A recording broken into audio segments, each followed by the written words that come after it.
You're standing on the deck of a ship in the middle of the Pacific Ocean, and the date is July the 2nd, 1937.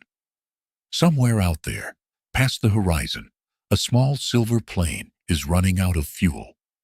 Its radio crackles with a voice that's getting more and more anxious. And then, nothing. Silence. Forever. That voice belonged to Amelia Earhart, the most famous pilot on the planet. And in the next few hours, she and her navigator Fred Noonan would vanish so completely that we're still arguing about what happened to them almost 90 years later. So let's set the scene. By 1937, Amelia Earhart wasn't just a pilot. She was basically a global celebrity, the kind of person whose face was on magazine covers and whose name kids knew. She'd already crossed the Atlantic solo.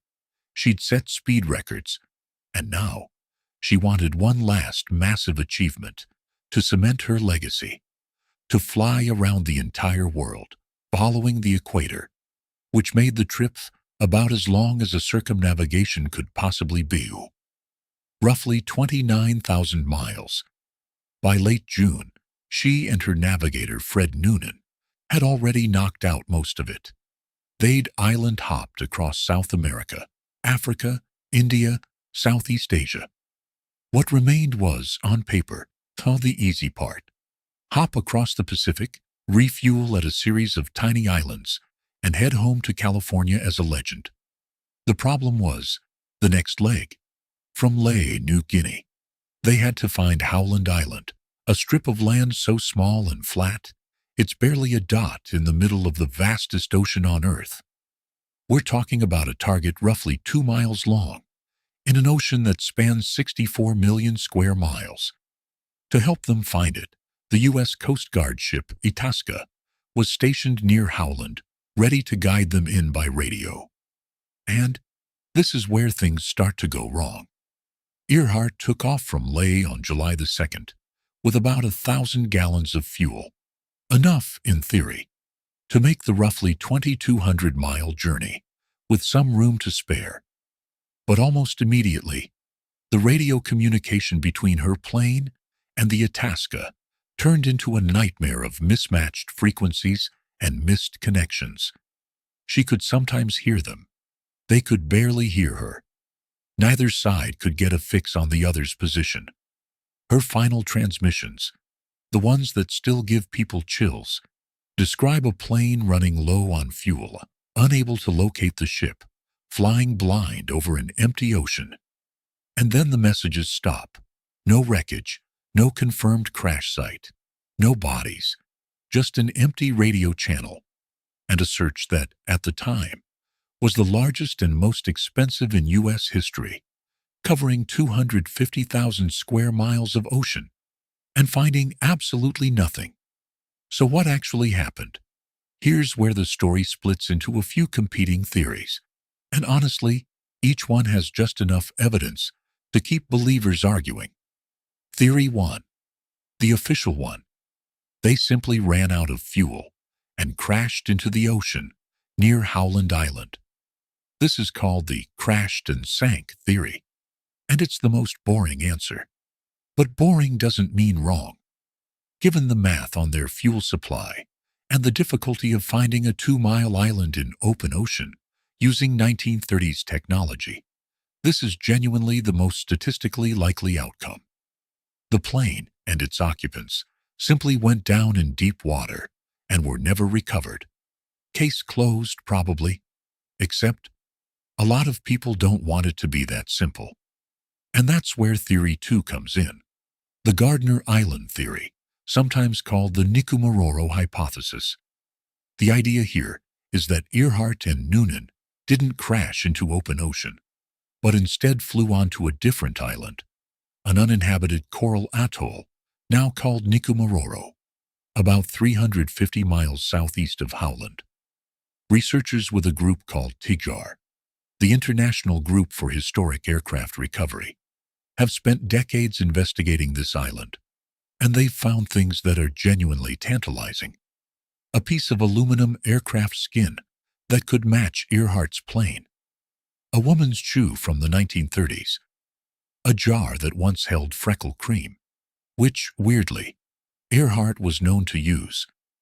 Bones were even found on the island back in 1940, examined and then lost, but a later reanalysis of the original measurements suggested they may have belonged to a woman of Earhart's approximate height and ancestry. None of this is a smoking gun. Every piece of it can be, and has been, explained away by skeptics as coincidence or misidentification. But together, it paints a picture where Earhart and Noonan didn't die instantly in a crash.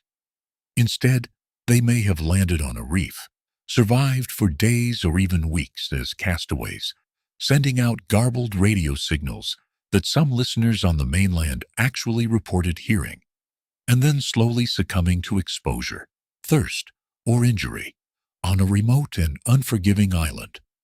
Then there's Theory 3, the one that sounds like something out of a spy movie. The Japanese capture theory. This idea claims that Earhart's flight was actually a secret reconnaissance mission for the U.S. government, and that she was captured by Japanese forces after landing or crashing near the Marshall Islands, which at the time were under Japanese control. In this version, she either died in Japanese custody or was, even in the wildest tellings, allowed to live out her life secretly back in the United States under a new identity. This theory got a huge burst of attention in 2017 when a supposedly unearthed photograph appeared to show a woman resembling Earhart on a dock in the Marshall Islands. It went viral. News networks ran with it. And then, within days, researchers found the exact same photo in a travel book published 2 years before Earhart even disappeared. The theory wasn't dead, but that particular evidence collapsed almost overnight. A pretty perfect example of how easy it is for a mystery this big to attract false leads. So where does that leave us? 3 theories. She crashed and sank quickly. She survived as a castaway on a remote island. Or she was captured and her fate covered up. And this is where the hook comes back around, because the answer might genuinely be sitting right now in a drawer somewhere. See, in 1940, when those bones were found on Nikumaroro, they were shipped off, measured by a doctor, and then lost track of, seemingly disposed of, or misplaced in the chaos of the following decades. If those bones still exist somewhere, in some forgotten archive or museum collection, mislabeled as unidentified remains, a single DNA test could settle this entire 90-year mystery in an afternoon. Researchers have spent years trying to track down where those bones ended up, following institutional paper trails through old British colonial records, hoping that somewhere, in a box that hasn't been opened in decades, sits the answer to one of the 20th century's most enduring disappearances. And that's honestly what makes this story so hard to let go of.